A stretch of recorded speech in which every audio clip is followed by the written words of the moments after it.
Hello student, good morning. कैसे आप सभी? आई होप आप सभी अच्छे होंगे। पिछले लेक्चर में हम लोग बायो-सवार्ट लॉ पढ़े थे। बायो-सवार्ट लॉ जिसका रिजल्ट था dB equal to μ0 by 4 pi ideal sine theta upon R square.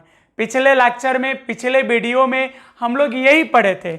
ये ऐसे था, एक करंट कैरिंग वायर था जिससे करंट आई जा रहा था।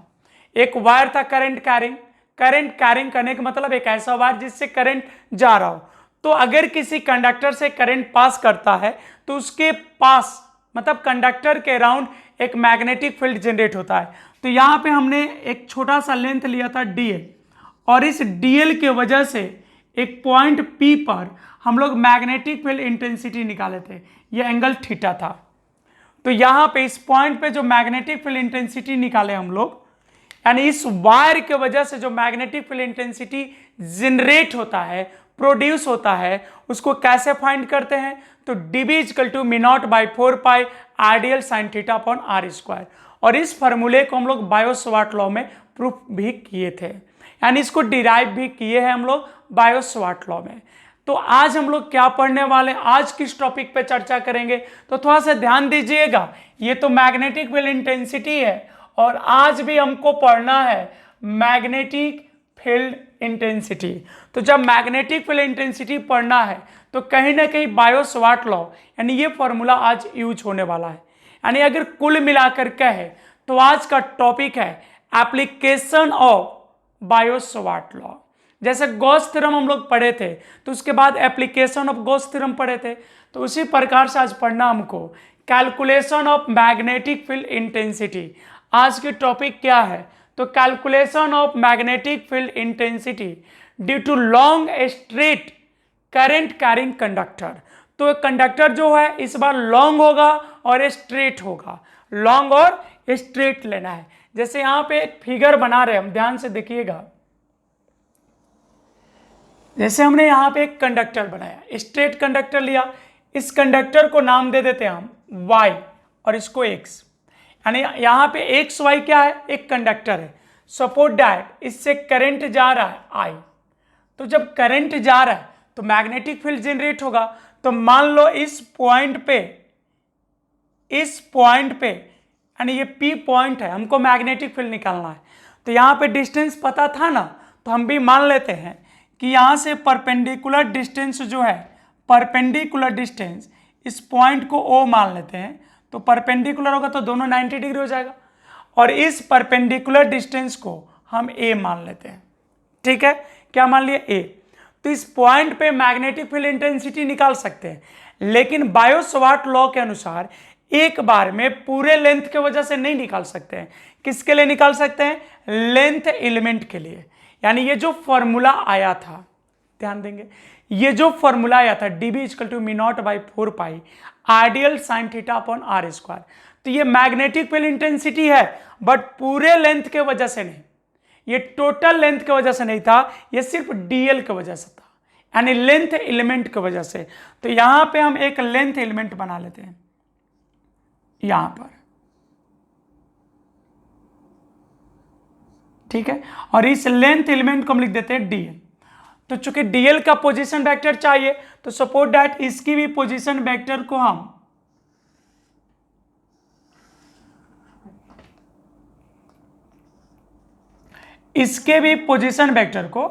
r वेक्टर मान लेते हैं।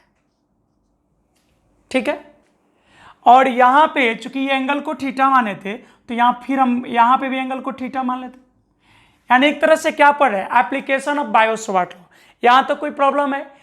एक्स वाई एक लॉन्ग स्ट्रेट वायर है जिससे करंट आई जा रहा है। ठीक है, तो पहले इतना एजम्पशन ले लेते हैं। लेटस क्या मान लेते हैं? लेटस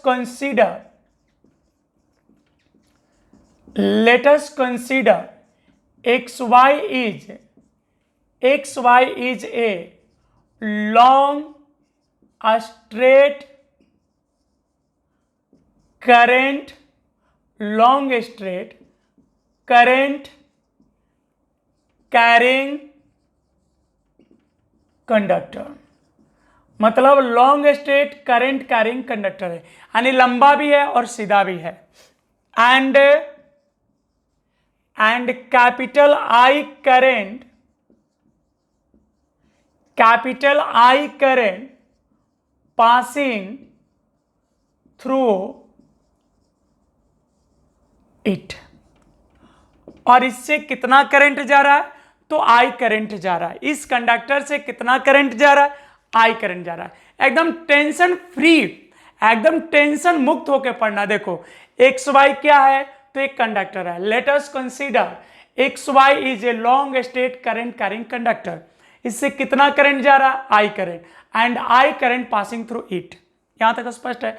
हमको मैग्नेटिक फील्ड इंटेंसिटी निकालना है। कहां पे? पी पे। we have to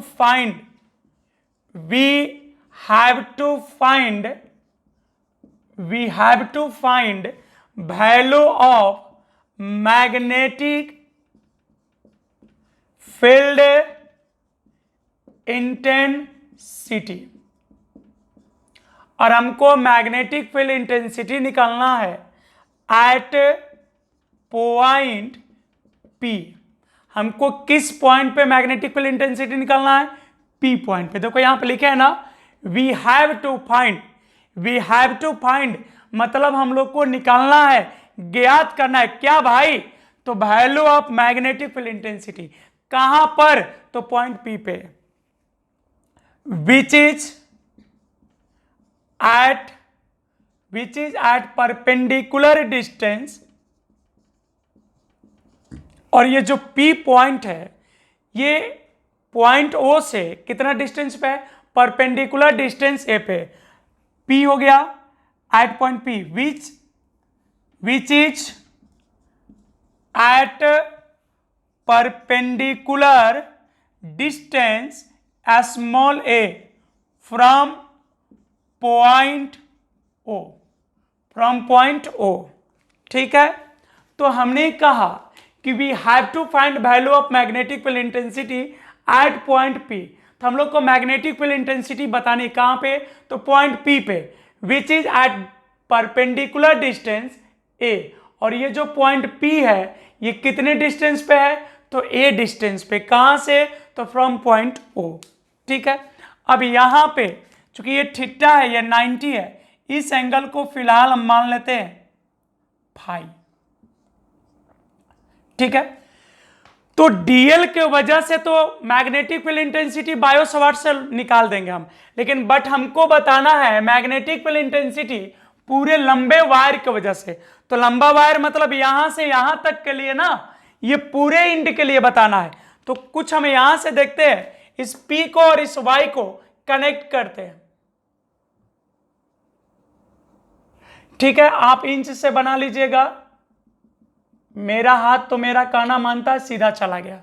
ठीक है, तो यहां पे एक एंगल बना ना ये, तो चूंकि ये अगर एक्सिस मान ले तो ये ऊपर है, तो इसको हम पॉजिटिव मानेंगे। तो इसको हम लिख देते हैं पॉजिटिव फाई 1। जैसे मान लो अगर ये लाइन है और यहां पे दो एंगल फॉर्म हो रहा है, तो ये जो एंगल होगा ये पॉजिटिव होगा और ये वाला एंगल जो होगा निगेटिव होगा। एक को पॉजिटिव एक को निगेटिव लेना पड़ेगा। इस इंड को भी कनेक्ट कर देते हैं। कहोगे सर इस बार आपका हाथ कहना नहीं माना है। देखो इस बार भी माना है, लेकिन हम जानबूझ के नीचे ला रहे हैं। क्यों नीचे ला रहे हैं? क्योंकि यहां पे थोड़ा सा गड़बड़ ना हो, फिगर क्लियर रहे। ठीक है, ये कौन सा पॉइंट है? एक्स। तो यहां भी एंगल फॉर्म हुआ ना, तो ये जो एंगल फॉर्म हुआ यहां पे, यानी ओपी लाइन से ये जो एंगल फॉर्म हुआ, इसको मान लेते हैं -φ2। ठीक है, यानी ओपी लाइन के जो ऊपर एंगल है उसको φ1 मान लिए, प्लस φ1। हाँ, ओपी लाइन के जो नीचे ये ब्लू कलर वाला एंगल है इसको φ2 मान लिए, माइनस, चूंकि नीचे है, और ये फाई है, ये थीटा, ये 90 है। ठीक है, तो सबसे पहले इतना एजम्पशन तो हो गया। Let's XY is a long straight current carrying conductor and I current passing through it. We have to find value of magnetic field intensity at point P, which is at perpendicular distance from point O. तो इतना assumption है। अब हमको magnetic field intensity निकालना है, तो पहले किसके पास चलेंगे? तो पहले हम लोग चलेंगे किनके पास? बायो सवार्ट के पास। तो कहते हैं बायो सवार्ट कहते हैं भैया ले जाओ, मेरे पास मैग्नेटिक फील्ड इंटेंसिटी तो है, लेकिन तुम कहोगे कि पूरे वायर के लिए दीजिए, भैया उतना नहीं है मेरे पास। हाँ, थोड़ी सी सहयोग कर देंगे, छोटा लेंथ के लिए तो दे ही देंगे। अब तुम जानो कि उससे क्या करोगे। जैसे मान लो आप पापा से बोले पढ़ लिख के कि पापा हमें बिजनेस करनी है, हमें 10 लाख रुपया दो। तो पापा बोले कि मेरे पास 10 लाख तो नहीं है, लेकिन चूंकि तू मेरा बेटा है तो कुछ सहयोग कर देंगे, ये ले 1 लाख, अब इससे तू काम चला ले। अब आपको दिमाग लगाना होगा कि उस 1 लाख से 10 लाख कैसे करें, समझ गए? तो जब मैग्नेटिक फील्ड इंटेंसिटी निकालना हो तो बायो सवार्ट लो, तो बायो सवार्ट लो तो छोटे लेंथ के लिए था, डीएल के लिए। तो कहा कि भाई मेरे पास तो यही, अब अगर तुम काम चला सकते हो इसके लिए तो ले जाओ। तो चलो पहले उनसे मांग के तो लाते हैं, फिर देखेंगे, जो होगा सो देखा जाएगा, जो होगा सो देखा जाएगा। लेकिन रिस्क उठाने का कुछ मजा तो आएगा। तो आइए यहां पर लेते हैं नाउ यानी अब, now value of magnetic field intensity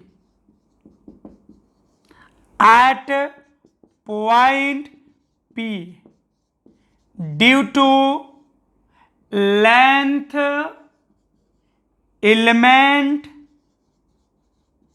dl, length element dl। तो अब क्या करना हमको? तो देखो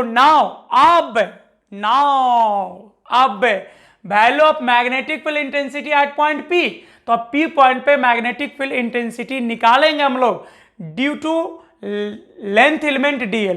तो dl की वजह से, तो dl की वजह से यही था ना वैल्यू, तो dl की वजह से तो मैग्नेटिक फील्ड इंटेंसिटी हम लोग को आता है, क्या आता है? तो dB is equal to μ0 by 4π। dl की वजह से P पॉइंट पे मैग्नेटिक फील्ड क्या हो जाएगा? तो dB is equal to μ0 by 4π RDL sin theta upon R square. और इसको मान लेते हैं this is equation number first, और इसको हम लोग मान लिए इक्वेशन नंबर फर्स्ट। अब यहां पे चूंकि ये पॉइंट को देखो ओ पी, और इसको मान लेते हैं क्यू। ओ पी क्यू एक राइट ट्रायंगल हो गया। तो यहां पे देखिए इन राइट ट्रायंगल किसमें? ओ पी क्यू में, किसमें? ओ पी क्यू में। ऐसे अगर मैथमेटिकली बोले तो जो परपेंडिकुलर एंगल होता है उसको बीच में रखते हैं, बट कोई दिक्कत नहीं है यहाँ पे फिजिक्स में।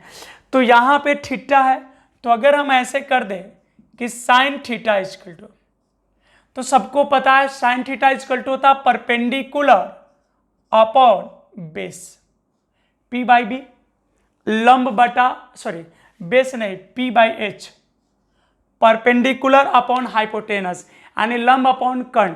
तो जो ये एंगल यहाँ पे थीटा लिए, तो थीटा जो लिए हैं, तो थीटा के सामने तो परपेंडिकुलर होता है थीटा, ये जो एंगल हम लोग ये थीटा लिए हैं, तो थीटा के सामने परपेंडिकुलर होता है। तो परपेंडिकुलर यहाँ कितना है?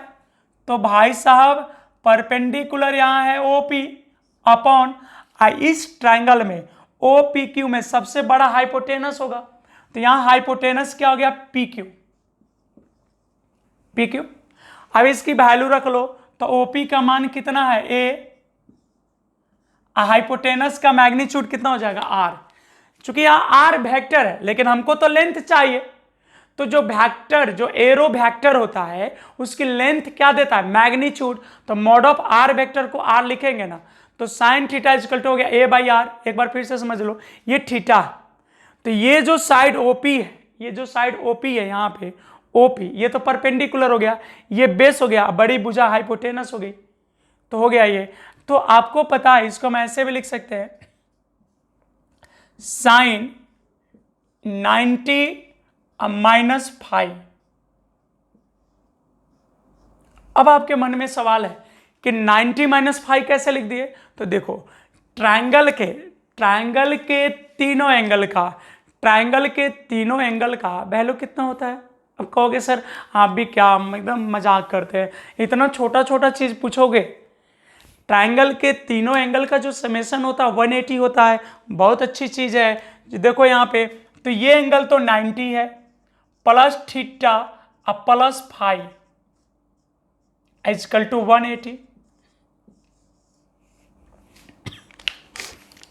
90 plus theta plus phi is equal to 180। तो ऐसे लिख सकते हैं ना, थीटा अब प्लस फाई, ये उधर जाके घट जाएगा तो 90 हो जाएगा ना। तो थीटा इजकल टू कितना हो जाएगा? 90 माइनस फाइव, और यहाँ पे थीटा है ना, तो थीटा को लिख दिया 90 माइनस फाइव इजकल टू हो गया a अपॉन आर, हो जाएगा। साइन 90 माइनस फाइव हो जाएगा कॉस फाइव, तो यहां हो गया cos phi equal to a by R. तो ध्यान दीजिएगा, यानी यहां पे ध्यान देंगे आप, ये साइन थीटा कॉस फाइव के बराबर होगा। साइन थीटा किसके बराबर हो जाएगा? कॉस फाइव के। कैसे बराबर होगा? तो साइन थीटा का वैल्यू है a बाई आर, और कॉस फाइव का वैल्यू भी है a बाई आर। यहाँ पे साइन थीटा का वैल्यू कितना है? a by R. Cos phi का वैल्यू भी कितना है? a by R. तो समझ रहे हैं ना, दोनों बराबर होगा। यानी ये जो फॉर्मूला में साइन थीटा है, यहाँ पे जो साइन थीटा है हम वहां पे लिख सकते हैं कॉस फाइव, ये जो साइन थीटा है वहां पे लिख सकते हैं कॉस फाइव। नहीं समझे? साइन थीटा का वैल्यू कितना है? a बाई आर, और इसी साइन थीटा से ना कॉस फाइव लाए, क्योंकि RHS तो सेम रह गया। अब देखो, फिर इसी को हम आगे एक लाइन और बढ़ा के लिख सकते हैं, R equal to a upon cos phi, लिख सकते हैं ना। तो a अपॉन कॉस फाइव और 1 अपॉन कॉस फाइव को सेक फाइव बोलते हैं। क्या बोलते हैं? सेक फाइव। तो यहां हो गया a सेक फाइव।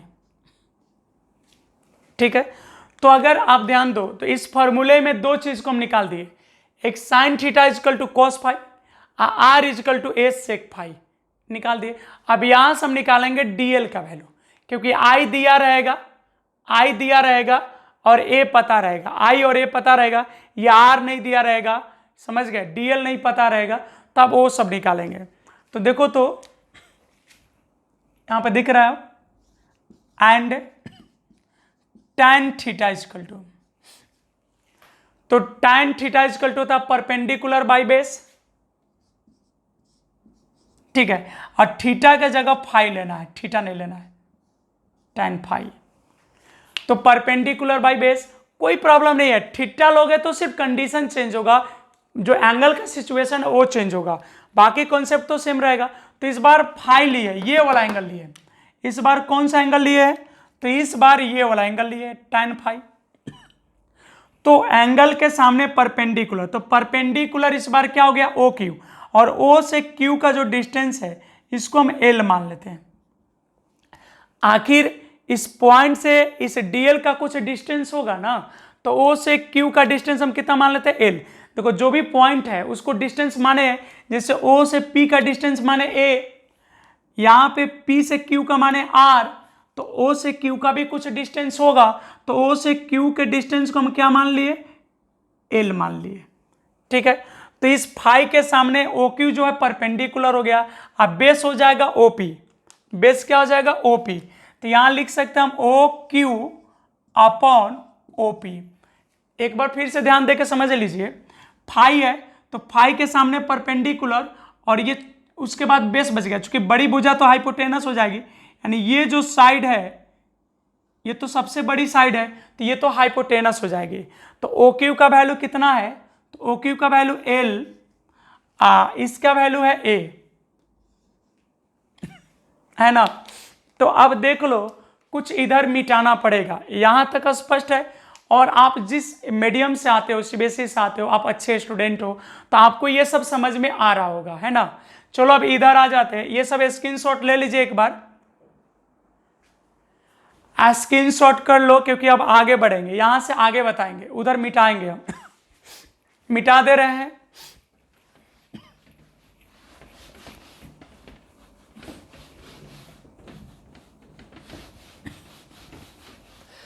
तो चलो, तो अब हो जाएगा, इसको हम ऐसे लिख सकते हैं, एल इजिकल टू हो जाएगा ए tan फाई,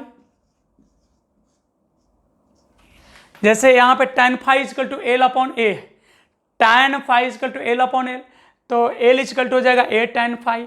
अब मेरे को चाहिए dl चाहिए, तो यहाँ देखिए बोथ साइड, दोनों तरफ डिफ्रेंशिएट कर देते हैं, both side differentiate with respect to phi, यानी दोनों तरफ फाई के रिस्पेक्ट में डिफ्रेंशिएट कर देते हैं। आखिर थीटा का फॉर्म में क्यों नहीं, तो यहाँ पे फाई है ना, इसलिए फाई के फंक्शन में, यहाँ पे क्या है फाई है, तो फाई के फंक्शन में डिफ्रेंशिएट कर देते हैं। तो इधर हो जाएगा, ध्यान दीजिएगा, इधर हो जाएगा dl अपॉन डी फाई, क्योंकि इसी के रिस्पेक्ट में करना है, और इधर कांस्टेंट जो है वो बाहर हो जाएगा, और ये हो जाएगा a tan phi upon d phi. हो गया, ये जो कांस्टेंट a था बाहर कर दिए, तो a का a रह जाएगा, और tan phi का डिफरेंशिएशन होता है सेक स्क्वायर, कितना होता है सेक स्क्वायर फाई, ठीक है। करंट कितना जा रहा था I, तो सेक स्क्वायर फाई हो गया। आपको पता है ना, नहीं पता है, जब हम लोग पढ़े होंगे d tan x अब बाई डी एक्स, इसका क्या होता था, तो इसका होता था सेक स्क्वायर एक्स, यही होता था ना। 11th क्लास के जब हम लोग पढ़ रहे थे तो उसमें हम आपको बताए थे, हाँ यहाँ पे बहुत सारे बच्चे हो सकता है दूसरे जगह से जुड़े हो, तो आपके भी टीचर पढ़ाए होंगे या मैथ में आ ही गया होगा। तो यहाँ पे d tan phi by d phi, तो सेक स्क्वायर फाई हो जाएगा, ठीक है। तो इसी को हम लिख सकते हैं dl इजिकल टू, अब हो जाएगा dl equal to a sec square phi, आइए डी फाई इधर इंटू में आ जाएगा, इंटू डी फाई। तो अब हम कितने वैल्यू निकाल चुके, तो देखो तो यहाँ पे वैल्यू निकाल लिए sin theta equal to cos phi, यानी ये वैल्यू बराबर होगा, यानी साइन थीटा निकाल लिए, साथ में आर का वैल्यू निकाल लिए और डीएल का भी वैल्यू निकाल लिए।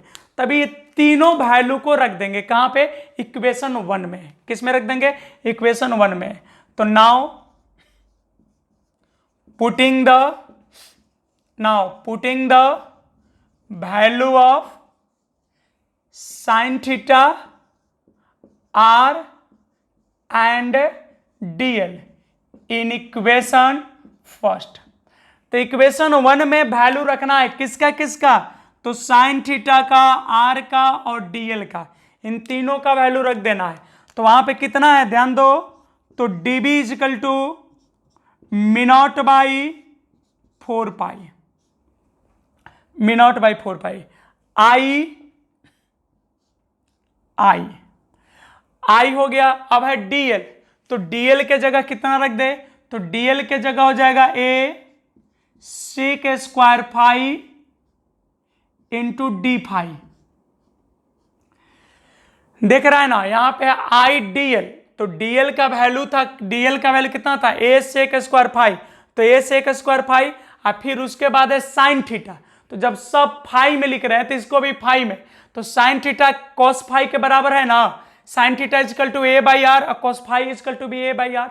तो यहाँ जो साइन थीटा है यहाँ हम लिख देंगे अब कॉस फाई अपॉन, अब देखो यहाँ पे है आर स्क्वायर, आर का मान कितना है ए सेक फाई, तो स्क्वायर कर दे इसका, तो स्क्वायर करेंगे तो हो जाएगा ए स्क्वायर सेक स्क्वायर फाई। अब तुम अपने पास ले कटा लो, कुछ कटेगा, देखो यहाँ ऊपर पे है सेक स्क्वायर फाई, यहाँ नीचे है सेक स्क्वायर फाई, तो ये तो कट गया, यहाँ ऊपर है ए और नीचे है ए स्क्वायर, तो एक ए भी कट गया, ठीक है। तो अब बचा क्या बच गया, तो ध्यान देंगे क्या बच गया, यहाँ पे दिख रहा है, चलो तो बच गया dB is equal to mu naught by 4 पाई, ये तो जेव कहते हैं लिख देंगे। और क्या बच गया, तो आई रह गया, यहाँ पे आई, नीचे एक ए है, यहाँ पे ए स्क्वायर था, ध्यान दीजिएगा यहाँ ए स्क्वायर था, तो ऊपर भी ए था और नीचे यहाँ पे ए स्क्वायर था, देख रहे हैं यहाँ पे ए था, यहाँ ए स्क्वायर, तो एक कट गया, तो नीचे एक 1 ए बच गया ना, यहाँ पे डी फाई है cos phi, sec square phi cancel हो गया है, तो यहाँ बच गया cos phi into d phi. तो मैग्नेटिक फील्ड इंटेंसिटी तो मिल गया। पापा बोले 1 लाख दे देंगे भाई, अब तुम जानो 10 लाख में कैसे काम चलाओगे, हम तो 1 लाख ही देंगे। तो बायो सवार्ट्स आप जो दिए उससे डीबी का वैल्यू तो निकल गया, हमको चाहिए पूरे लेंथ के लिए। तो हम लोग कैलकुलस में पढ़ के आए हैं कि अगर छोटे से लेंथ के लिए कोई चीज डिफाइंड हो जाए तो टोटल लेंथ के लिए इंटीग्रेट कर लेते हैं। तो यहां भी अब टोटल लेंथ के लिए मतलब एक्स वाई के लिए क्या कर लेंगे हम, तो इंटीग्रेट कर देंगे। टोटल लेंथ के लिए क्या कर देंगे, तो इंटीग्रेशन कर देंगे।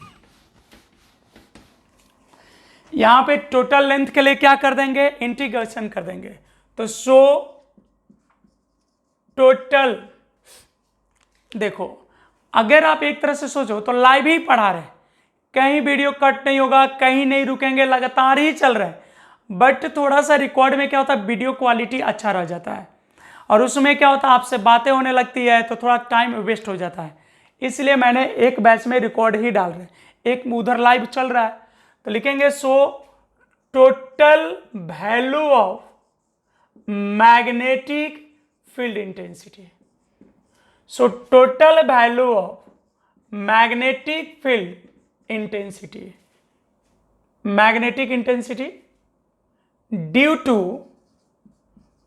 Total length of wire.